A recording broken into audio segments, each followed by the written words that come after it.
जय माता दी। नमस्कार दर्शकों। श्री सत्यनारायण भगवान की कथा श्रवण मात्र करने से व्यक्ति के हजारों कष्ट दूर होते हैं और समस्त मनोकामनाएं पूरी होती हैं। ऐसा कहा जाता है कि सत्यनारायण भगवान की कथा सुनने से 1000 यज्ञ करने के बराबर पुण्य फलों की प्राप्ति होती है। सत्यनारायण भगवान की व्रत कथा भगवान विष्णु के सत्य स्वरूप के बारे में बताती है। इस व्रत का पाठ करने से घर में सुख समृद्धि का वास होता है और भगवान विष्णु की कृपा और आशीर्वाद मिलता है। श्रोताओं, आइए कथा आरंभ करते हैं। श्री गणेश भगवान की जय, गौरी मैया की जय, श्री शिव शंकर भगवान की जय, श्री हरि विष्णु की जय, माता महालक्ष्मी की जय। एक समय की बात है, नेसीरण्य तीर्थ में सोने कांदी 88,000 ऋषियों ने श्री सुत जी से पूछा कि हे प्रभु, इस कलयुग में वेद विद्या रहित मनुष्यों को प्रभु भक्ति किस प्रकार मिल सकती है तथा उनका उद्धार कैसे होगा। हे मुनि श्रेष्ठ, ऐसा कोई तब बताइए जिससे थोड़े समय में ही पुण्य मिल जाए और मनवांछित फल भी मिल जाए। इस प्रकार की कथा सुनने की हम इच्छा रखते हैं। सर्वशास्त्रों में ज्ञाता सुत जी बोले, हे वैष्णवों, मैं पूज्य आप सभी ने प्राणियों के हित की बात पूछी है, इसलिए मैं एक ऐसे श्रेष्ठ व्रत को आप लोगों को बताऊंगा जिसे नारद जी ने श्री लक्ष्मी नारायण जी से पूछा था और लक्ष्मीपति श्री मुनि श्रेष्ठ नारद जी से कहा था। आप सब इसे ध्यान से सुनिए। एक समय की बात है, योगी राज नारद जी दूसरों के हित की इच्छा के लिए अनेकों लोकों में घूमते हुए मृत्यु लोक में आ पहुँचे। यहाँ उन्होंने अनेक योनियों में जन्मे प्रायः सभी मनुष्यों को अपने कर्मों द्वारा अनेक दुखों से पीड़ित देखा। उनका दुख देख नारद जी सोचने लगे कि ऐसा यत्न किया जाए कि जिसके करने से निश्चित रूप से मानव के दुखों का अंत हो जाए। इसी विचार पर मनन करते हुए वे विष्णु लोक में गए। वहाँ वे देवों के ईश नारायण की स्तुति करने लगे, जिनके हाथों में शंख चक्र गदा और पग थे, गले में वरमाला पहने हुए थे। स्तुति करते हुए नारद जी बोले, हे भगवान, आप अत्यंत शक्ति से संपन्न हैं। मन तथा वाणी भी आपको नहीं पा सकती है। आपका आदि मध्य तथा अंत नहीं है। निर्गुण स्वरूप सृष्टि के कारण भक्तों के दुख को दूर करने वाले आपको मेरा नमस्कार। नारद जी की स्तुति सुन विष्णु भगवान बोले, हे मुनिश्रेष्ठ, आपके मन में क्या बात है? आप किस काम के लिए पधारे हैं यहाँ? उसे निसंकोच कहो। इस पर नारद जी बोले कि मृत्यु लोक में अनेक योनियों में जन्मे मनुष्य अपने कर्मों के द्वारा अनेक दुख से दुखी हो रहे हैं। हे नाथ, आप मुझ पर दया रखते हैं तो बताइए कि वो मनुष्य थोड़े ही प्यास से अपने दुखों से कैसे छुटकारा पा सकते हैं। श्री हरि बोले, हे नारद, मनुष्यों की भलाई के लिए तुमने बहुत ही अच्छी बात पूछी है। जिसके करने से मनुष्य मोह से छूट जाता है, वह बात मैं कहता हूँ, उसे सुनो। स्वर्ग लोक और मृत्यु लोक दोनों में एक दुर्लभ उत्तम व्रत है जो पुण्य देने वाला है। आज प्रेम वश होकर मैं उसे तुमसे कहता हूँ। श्री सत्यनारायण भगवान का ये व्रत अच्छी तरह विधान पूर्वक करके मनुष्य तुरंत ही यहाँ पर सुख भोग कर मरने पर मोक्ष पाता है। श्री हरि के वचन सुनकर नारद जी बोले कि उस व्रत का फल क्या है और उसका विधान क्या है। ये व्रत किसने किया था? इस व्रत को किस दिन करना चाहिए? सभी कुछ विस्तार से बताएं। नारद की बात सुनकर श्री हरि बोले, दुख व शोक को दूर करने वाले, इस सभी स्थानों पर विजय दिलाने वाला है। मानव को भक्ति व श्रद्धा के साथ शाम को श्री सत्यनारायण की पूजा धर्म परायण होकर ब्राह्मणों व बंधुओं के साथ करनी चाहिए।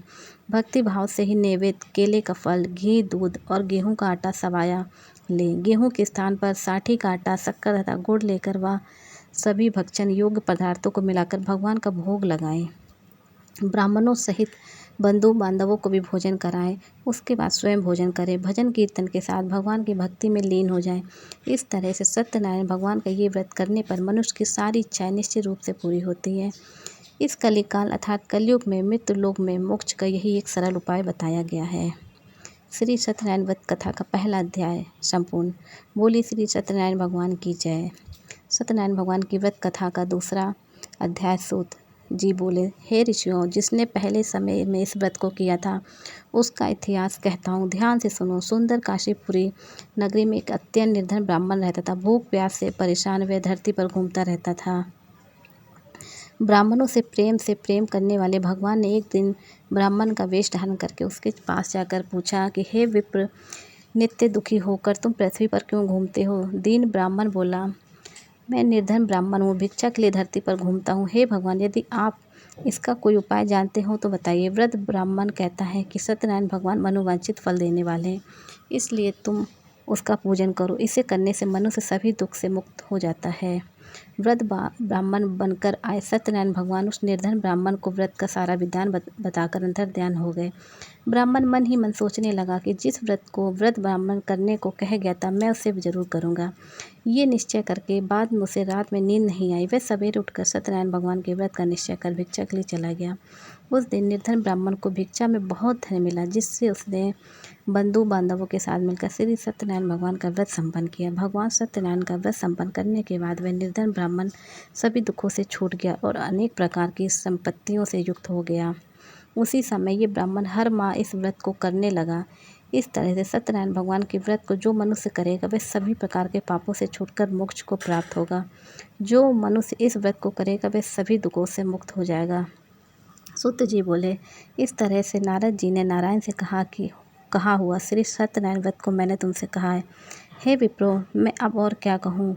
ऋषि बोले, ऋषि बोले, हे मुनिवर, संसार में उस विप्र में से सुनकर और उस किसने इस व्रत को किया है, हम सब इस बात को सुनना चाहते हैं। इसके लिए हमारे मन में श्रद्धा का भाव है। सूत जी बोले, हे मुनियों, जिसने इस व्रत को किया वे सब सुनो। एक समय वही विप्र धन व ऐश्वर्य के अनुसार अपने बंधु बांधवों के साथ इस व्रत को करने को तैयार हुआ। उसी समय एक लकड़ी बेचने वाला बूढ़ा आदमी आया और लकड़ियां बाहर रखकर अंदर ब्राह्मण के घर में गया। प्यास से दुखी वह लकड़हारा उनको व्रत करते देख विप्र को नमस्कार कर पूछने लगा कि आप ये क्या कर रहे हैं। तो उन्होंने बताया कि व्रत कर रहा हूँ तथा इसे करने से क्या फल मिलेगा, कृपया मुझे भी बताइए। ब्राह्मण ने कहा कि सब मनोकामनाओं को पूरा करने वाला ये सत्यनारायण भगवान का व्रत है। इनकी कृपा से ही मेरे घर में धन्य धन आदि की वृद्धि हुई है। विप्र से सत्यनारायण व्रत के बारे में जानकर लकड़हारा बहुत प्रसन्न हुआ। चरणामृत लेकर वे प्रसाद खाने के बाद वे अपने घर चला गया। लकड़हारे ने अपने मन में संकल्प लिया कि आज लकड़ी बेचने से जो धन मिलेगा उसी से श्री सत्यनारायण भगवान का उत्तम व्रत करूंगा। मन में इस विचार को ले बूढ़ा आदमी सिर पर लकड़ियां रख उस नगर में बेचने गया जहाँ धनी लोग ज़्यादा रहते थे। उस नगर में उसे अपनी लकड़ियों का दाम पहले से 4 गुना अधिक मिला। बूढ़ा प्रसन्नता के साथ दाम लेकर केले, शक्कर, घी, दूध, दही और गेहूं का आटा ले और सत्यनारायण भगवान के व्रत की अन्य सामग्रियां लेकर अपने घर गया। वहां उसने अपने बंधु बांधवों को बुलाकर विधि विधान से सत्यनारायण भगवान का पूजन और व्रत किया। इस व्रत के प्रभाव से वह बूढ़ा लकड़हारा धन पुत्र आदि से युक्त होकर संसार के समस्त सुख भोगकर अंतकाल में बैकुंठ धाम चला गया। श्री सत्यनारायण भगवान व्रत कथा का दूसरा अध्याय संपूर्ण हुआ। बोलिए श्री सत्यनारायण भगवान की जय। सत्यनारायण भगवान की व्रत कथा का तीसरा अध्याय। सूत जी बोले, हे श्रेष्ठ मुनियों, अब आगे की कथा कहता हूँ। पहले समय में उल्कामुख नाम का एक बुद्धिमान राजा था। वह सत्यवक्ता और जितेंद्रिय था। प्रतिदिन देव स्थानों पर जाता और निर्धनों को धन देकर उनके कष्ट दूर करता था। उसकी पत्नी कमल के समान मुख वाली तथा सती साध्वी थी। भद्रशिला नदी के तट पर उन दोनों ने श्री सत्यनारायण भगवान का व्रत किया। उसी समय साधु नाम का एक वैश्य आया। उसके पास व्यापार करने के लिए बहुत सा धन भी था। राजा को व्रत करते देख वह विनय के साथ पूछने लगा कि हे राजन, भक्ति भाव से पूर्ण होकर आपने ये क्या कर रहे हो? मैं सुनने की इच्छा रखता हूँ, तो आप मुझे बताइए। राजा बोले, हे साधु, अपने बंधु बांधवों के साथ पुत्र आदि की प्राप्ति के लिए एक महाशक्तिमान श्री सत्यनारायण भगवान का व्रत व पूजन कर रहा हूँ। राजा के वचन सुन साधु आदर से बोला, हे राजन, मुझे इस व्रत का सारा विधान कहिए। आपके कथन अनुसार मैं भी इस व्रत को करूँगा। मेरी भी संतान नहीं है और इस व्रत को करने से निश्चित रूप से मुझे संतान की प्राप्ति होगी। राजा से व्रत का सारा विधान सुन व्यापार से निवृत्त हो वह भी अपने घर चला गया। साधु वैश्य ने अपनी पत्नी को संतान देने वाले इस व्रत का वर्णन कह सुनाया और कहा कि जब मेरी संतान होगी तब मैं इस व्रत को करूँगा। साधु ने इस तरह के वचन अपनी पत्नी लीलावती से कहे। एक दिन लीलावती पति के साथ आनंदित हो संसारिक धर्म में प्रवृत्त होकर सत्यनारायण भगवान की कृपा से गर्भवती हो गई। 10वें महीने में उसके गर्भ से एक सुंदर कन्या ने जन्म लिया। दिनों दिन वह ऐसे बढ़ने लगी जैसे कि शुक्ल पक्ष का चंद्रमा बढ़ता। माता पिता अपनी कन्या का नाम कलावती रखा। एक दिन लीलावती ने मीठे शब्दों में अपने पति को याद दिलाया कि आपने सत्यनारायण भगवान के जिस व्रत को करने का संकल्प किया था उसे करने का समय आ गया है। आप इस व्रत को करिए। साधु बोला, हे विप्रिय, इस व्रत को मैं उसके विवाह पर करूँगा। इस प्रकार अपनी पत्नी को आश्वासन देकर वह नगर को चला गया।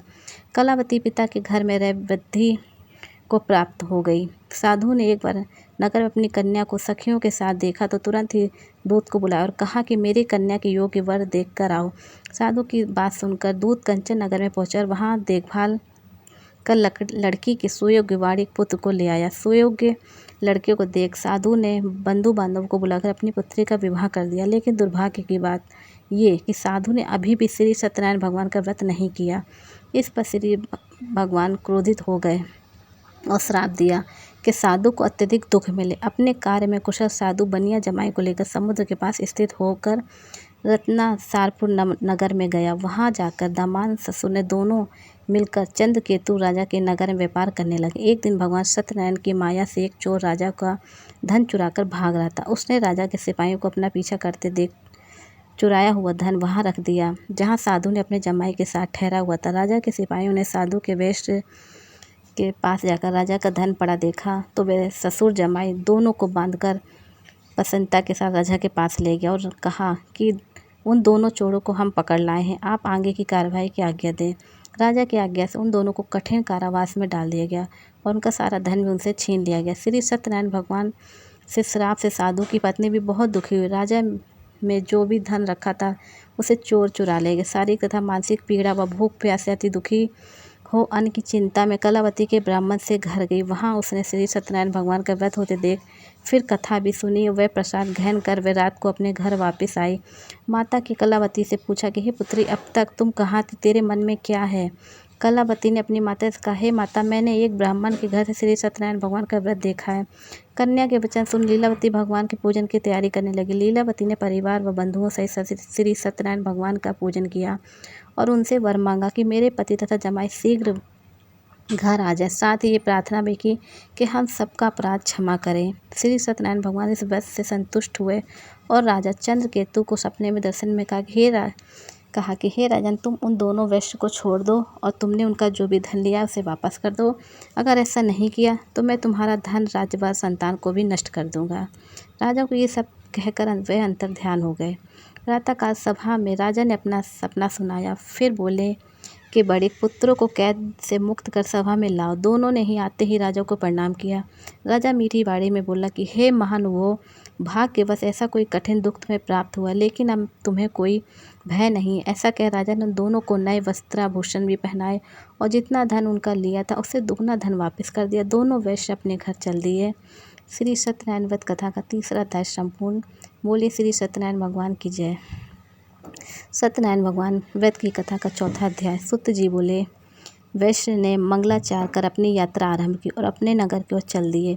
उनकी थोड़ी दूर जाने पर एक दंड वेशधारी श्री सत्यनारायण ने उनसे पूछा कि हे साधु, तेरी नाव में क्या है? अभिवाणी वणिक हंसता हुआ बोला, हे दंडी, आप क्यों पूछते हो? क्या धन लेने की इच्छा है? मेरी नाव में तो बैल व पत्ते भरे हुए हैं।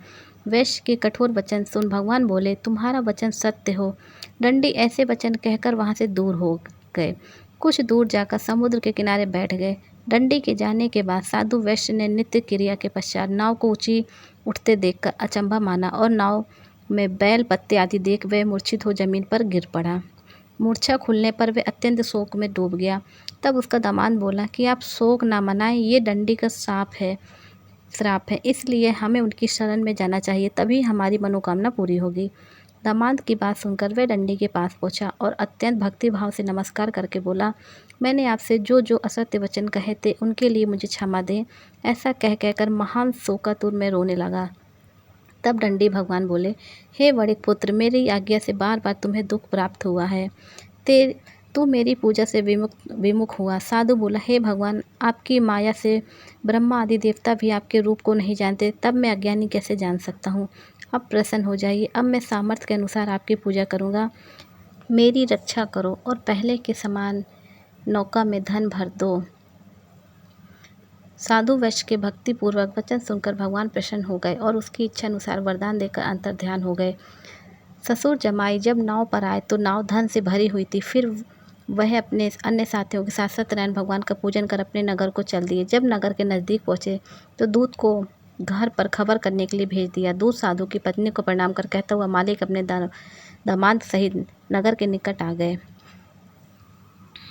दूत की बात सुन साधु की पत्नी लीलावती ने बड़े हर्ष के साथ सत्यनारायण भगवान का पूजन कर अपनी पुत्री कलावती से कहा, मैं अपने पति के दर्शन को जाती हूँ, तू कार्य पूर्ण कर शीघ्र आ जा। माता के ऐसे वचन सुन कलावती जल्दी से प्रसाद छोड़ अपने पति के पास चली गई।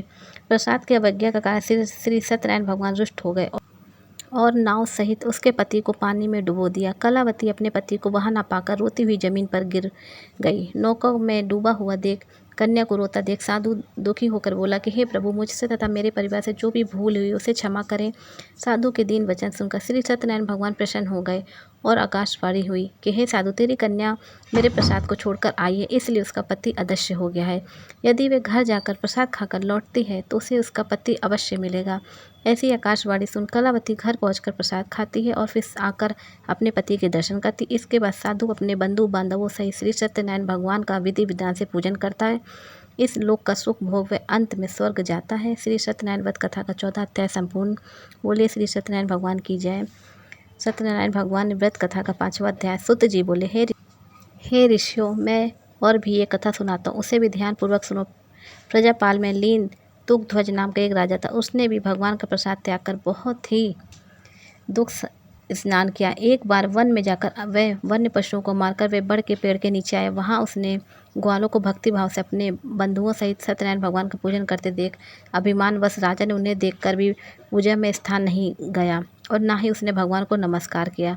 ग्वाल ने राजाओं को प्रसाद दिया, लेकिन उसने वह प्रसाद नहीं खाया और प्रसाद को छोड़ वह अपने नगर को चला गया। जब वह नगर पहुंचा तो वहां सब कुछ तहस नहस हुआ पाया तो वह शीघ्र ही समझ गया कि ये सब भगवान नहीं किया। वह दोबारा ग्वालों के पास पहुंचा और विधि पूर्वक पूजा कर प्रसाद खाया तो श्री सत्यनारायण भगवान की कृपा से सब कुछ पहले जैसा हो गया। दीर्घ काल तक सुख भोगने के बाद मरणोपरांत उसे स्वर्गलोक की प्राप्ति हुई। जो मनुष्य परम दुर्लभ इस व्रत को करेगा अंतकाल में बैकुंठ को जाएगा। सुत जी बोले, जिन्होंने पहले इस व्रत को किया है अब उनके दूसरे जन्म की कथा कहता हूँ। व्रत सतानंद ब्राह्मण ने सुदामा का जन्म लेकर मोक्ष की प्राप्ति की। लकड़हारे ने अगले जन्म में निषाद बनकर मोक्ष प्राप्त किया। उल्का मुख नाम का राजा दशरथ होकर बैकुंठ को गए। साधु नाम के वैश्य ने मोर ध्वज बनकर अपने पुत्र को आरे से चीरकर मोक्ष पाया। महाराज तुंग ध्वज ने स्वयंभू होकर भगवान में भक्ति युक्त होकर कर्म को मोक्ष पाया। श्री सत्यनारायण व्रत कथा का 5वां अध्याय संपूर्ण। बोले श्री सत्यनारायण भगवान की जय। माता महालक्ष्मी की जय। दर्शकों, कथा सुनकर अगर आपको आनंद आया हो तो कमेंट में हरिओम जरूर लिखें और ज्येष्ठ मास निर्जला एकादशी व्रत की बहुत बहुत शुभकामनाएं सभी दर्शकों को। और आगे भी व्रत कथा सुनने के लिए वन दुर्गा चैनल को सब्सक्राइब ध्यान से कर ले दर्शकों। धन्यवाद।